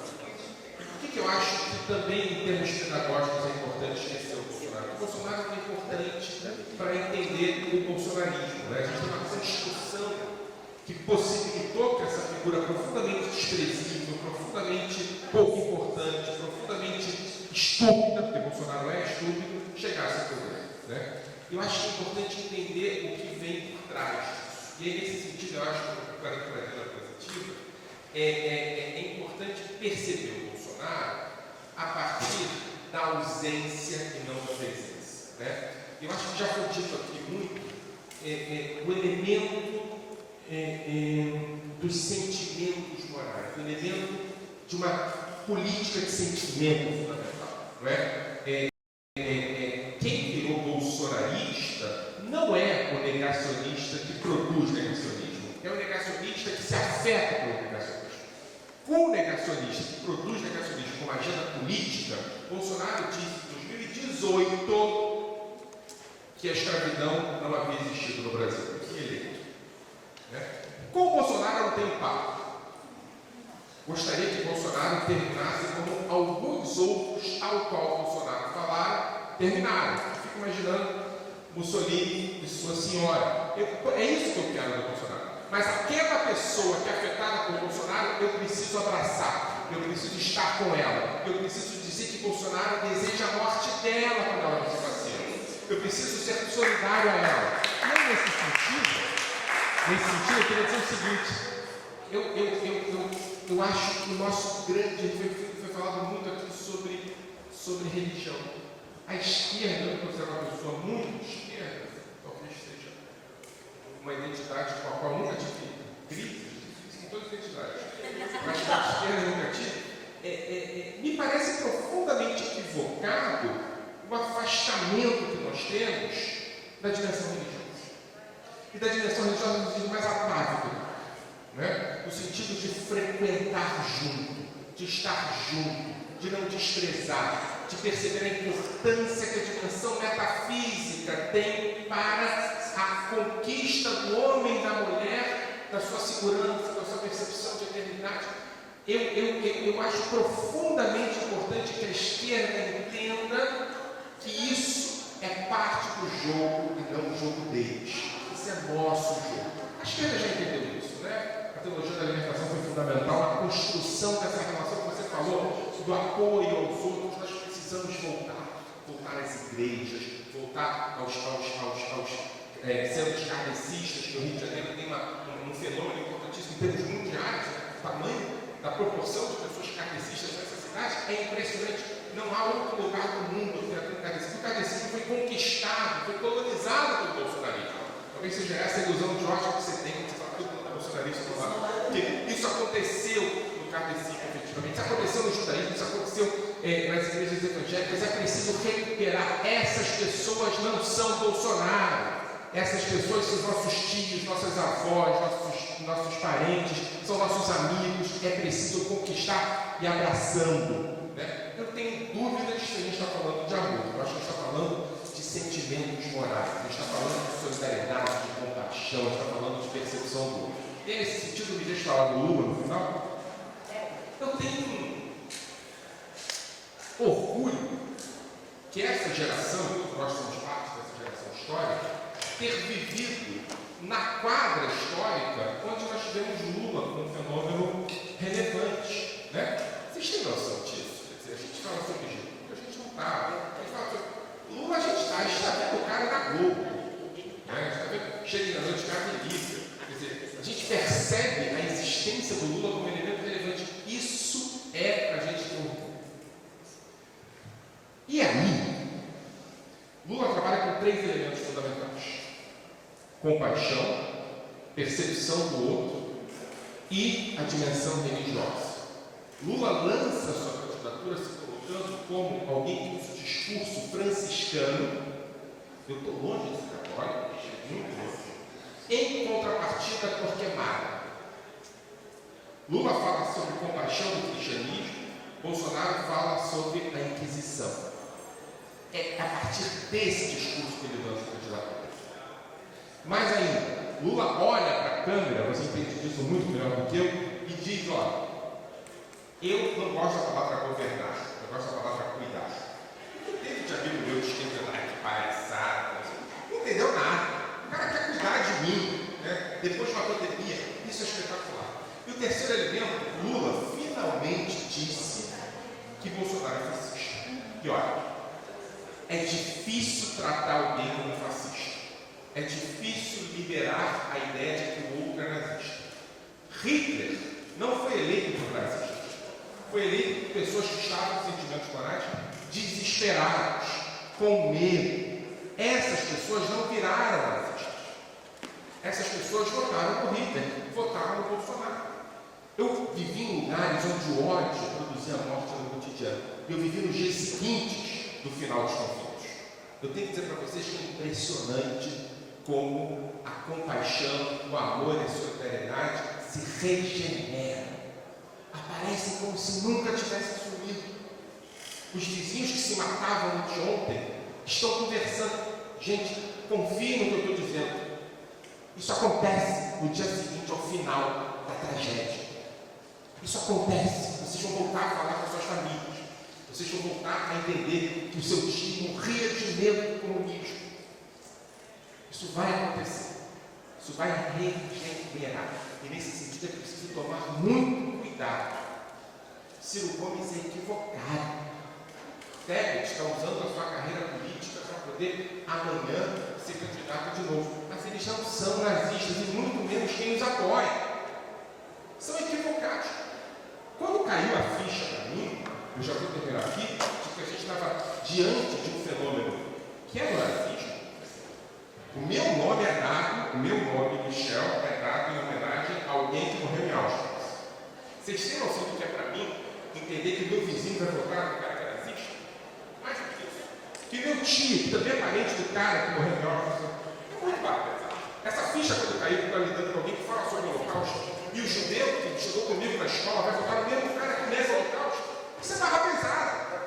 Entender que isso é barra pesada. A gente não precisa produzir a ideia de que quem votou em Bolsonaro é nazista, ou de quem vai votar em não sei quem é nazista. É preciso entender que nós estamos lutando contra o nazismo.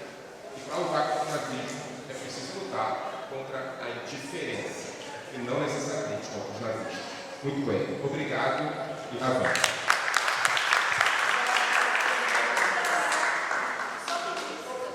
Eu queria pedir um favor para vocês antes de vocês saírem, rapidinho. Quem puder, vamos fazer uma foto? Tá sem som. A gente quer apresentar para vocês esse livrinho. Traz aqui pra gente. Pessoa, criador do livrinho. Que é um cara animado, Vem, gente, vem pra fora. Quem vai fazer a postura da... Vou fazer a Vem, galera. Gente, alguém ajuda a segurar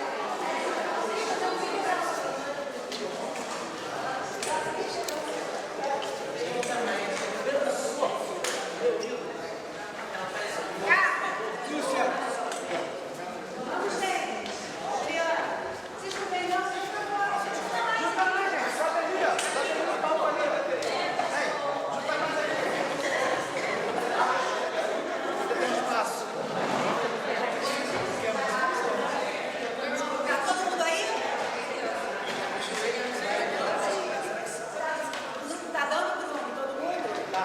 Sorriso, vai pegar assim, ó. Vai pra lá, vai ficar aparecendo. Vem aqui pro outro lado. Vem pra cá, gente, ó. Vocês aí, ó. Vem pra cá. Amiga, vem aqui pro outro lado. Olha, gente. Piorou a situação. Aqui,